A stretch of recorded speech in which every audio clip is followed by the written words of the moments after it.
Noņēmi līdz galam un uzreiz dod virsū. Noņēmi, dod virsū. Viņš jūs baigi raust. Kas vēl ir? Cik iespējams, nu tas būtu jāapprotē jums vienkārši, nu sākumam. Provērt visu pieturēt rokas uz augšu alkonīšus, ja? Cik var? Cik tas ir iespējams, ja? Tāda reku šitā nepārspīlējot, ja? Tas ir tāpēc, ka visvieglākā kustība ir alkoņos. Tu strādā ar mocu, tātad, ja viņš tev kaut kur sāk mētāties, tu vari viņu savākt. Ja tu sēdēsi šitā, rekur, uz motociklu, šitā, viss nekas nenotiek. Tev viņš rekur šeit ar elkonīti jūs braucat iekšā gribās, un līkumu jūs nevarat izbraukt. Jums ceļās viņš augšā, tas mocis, viss, viņš sitās ārā no špūra. Netur kājas pat, višķiņ provēt to mocis attiek.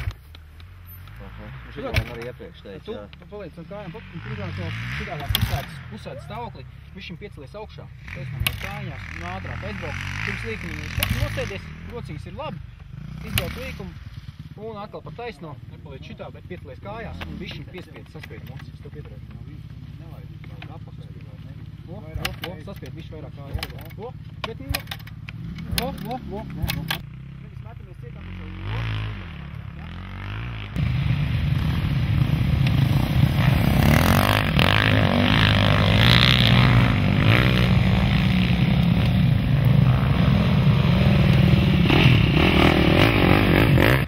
Pirmo reizi īstā ritīgā trasē.